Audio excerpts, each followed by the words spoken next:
You think this is a fringe theory? Ask yourself why the US has been importing record amounts of gold, over $100 billion worth, just in the last couple years.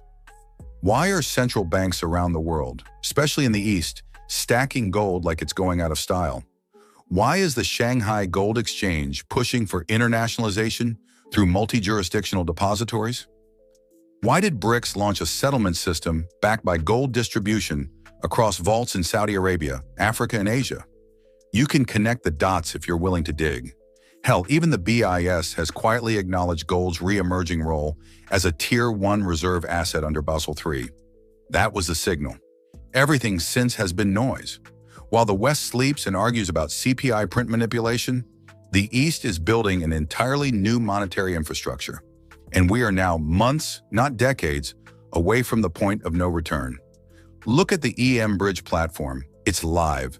It's functioning. 11 Southeast Asian nations and 5 in the Middle East are already using it. That represents close to 40% of global GDP.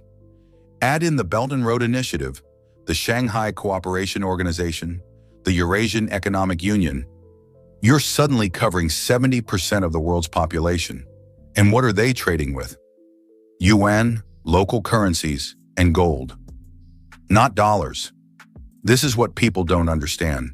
The dollar isn't being replaced by another currency. It's being bypassed. That's worse, because a competitor can be fought. Bypass means irrelevance. Ask MySpace how that feels. Ask Blockbuster. And now you've got Sergey Lavrov out there saying that the new payment system is open to non-BRICS members, except the euro, the pound, and the dollar. That's the shot across the bow.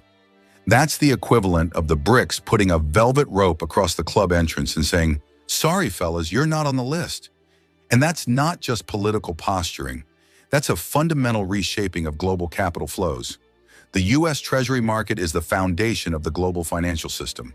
If foreign buyers walk away, not suddenly but gradually, who fills the gap? Domestic institutions? Maybe, but they're already loaded up with duration risk. The Fed?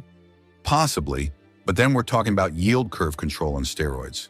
The only way out without detonating the bond market is to make treasuries attractive again without offering insane yields. And the only way to do that is to tie them to something real, something scarce, something shiny. People will say, "But Andy, we've got Bitcoin now. Isn't that the new gold?" Look, I'm a fan of crypto as an idea. The decentralization, the transparency, the immutable ledger, I get it. But at the end of the day, in a crisis, Bitcoin is still a risk asset. Gold is an insurance policy. Always has been, always will be. If central banks start backing sovereign debt with gold, do you really think they're going to do that with Bitcoin? Not yet, maybe someday. But today it's gold. And Judy Shelton understands that. Even the World Gold Council has started winking at this idea. In their 2024 report, they talked openly about sovereign gold-backed instruments and the increasing calls from emerging markets to rebalance global finance around neutral, apolitical stores of value. That's gold speak for, we're done trusting the dollar. And let's talk about that trust, because that's the real issue here. Money is trust. Fiat currency is just a belief system. It works only so long as everyone agrees it has value. But trust is waning. When Congress debates whether to fund the government for another 45 days and the Fed is actively debating how many trillions to not sell off its balance sheet, you know trust is thinning out like a comb-over in the wind. This is what the BRICS understand. This is what Lavrov understands. This is what Xi understands. You don't attack the dollar head-on. You surround it. You build alternatives. You create redundancy. You make gold a settlement tool.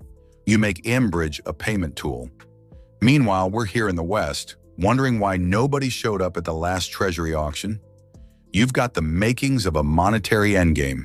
And this isn't conspiracy theory. This is strategy.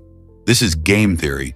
This is exactly what you'd do if you were a rising economic bloc with resource-rich allies, a manufacturing base, and declining faith in Washington's ability to govern. The path is being laid, brick by brick. The rails are already built. And when this transition fully manifests, and it will, the repricing of gold won't be some gentle climb. It will be a violent reset. You don't have to believe me. Just follow the flows, follow the vaults, follow the trade agreements, follow the silence. The silence is the key, because the media's not covering this. The mainstream is still worried about whether CPI is 3.2% or 3.3%. That's like debating whether the Titanic hit one iceberg or two. Irrelevant when the ship is going down. And here's the real kicker. Even if this gold-backed treasury idea doesn't get implemented tomorrow, the sheer fact that we're talking about it seriously now, that Judy Shelton floated it, that Rickards laid out the math, that people in Washington aren't laughing it out of the room, that tells you something. The Overton window has moved. Gold is being normalized again. Not as jewelry, not as a relic, but as a monetary asset, a bridge between trust and solvency. So what do you do as an individual? You front-run it. That's it. You front-run the revaluation. You get out of the paper promise system and into the asset that all these governments are moving toward anyway. Gold. Silver too, if you like a little more torque. But don't wait for the press release. The big boys have already positioned. You don't want to be the one chasing the train after it leaves the station.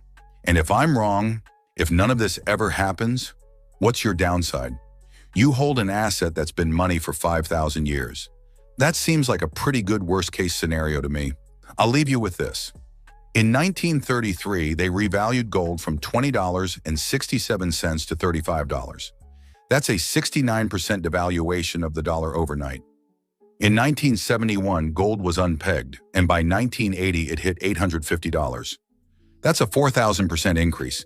If it happens again, and the math points to $10,000 or $24,000 or even higher, will you be ready? Or will you be the one saying, I never thought they'd actually do it? Because trust me, they will. History doesn't repeat, but it sure does rhyme. And this next stanza is written in gold.